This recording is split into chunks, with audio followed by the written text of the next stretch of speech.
Hello, faith leaders, and welcome to Breaktime. Today's proverb is 29:1. Whoever remains stiff-necked after many rebukes will suddenly be destroyed without remedy. Ouch, Solomon, I want you to just say it like it is. So I'm going to just say it like it is. Faith leaders, if you cannot receive a rebuke, if you cannot lovingly allow yourself, your heart to be a place that's teachable, I'm going to say that you've probably become a little stiff-necked. Now, a stiff-necked person has a hard time moving. And you know why they have a hard time moving? Because their neck is stiff.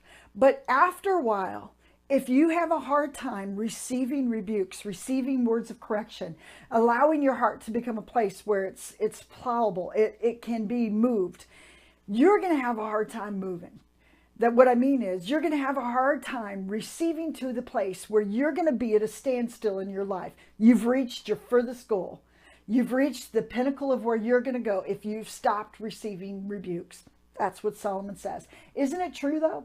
Because see, when we receive rebukes, what it does, when the Holy Spirit rebukes us, or when a great friend loves us enough to show us something in our lives, it takes us and we receive it and we renounce what we're tied to that's keeping us.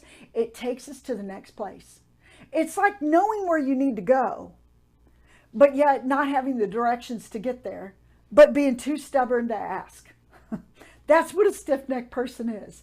They just walk around in circles a lot because, you know, they've received correction over and over and over, but they haven't received it into the place where they're acknowledging it as truth that will allow them to be more of the person that God has created them to be. A rebuke is a favor that God has given to you and me so that we can move along with Him. When we stop receiving, we stop moving. We become at a standstill. Try it. Have you ever slept on your neck wrong? How stiff it becomes?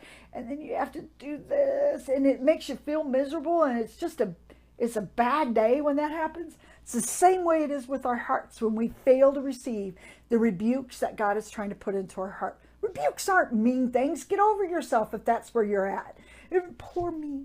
You know, a lot of us said, poor me. Did you hear what so-and-so said to me? Don't you just, sometimes I can get like that too. Did you hear what they said? Can you believe it? And then you know what? When you step back from that and you allow it to be filtered under the power of the Spirit, bring it before God. Is this true? Is what this person's saying about me true?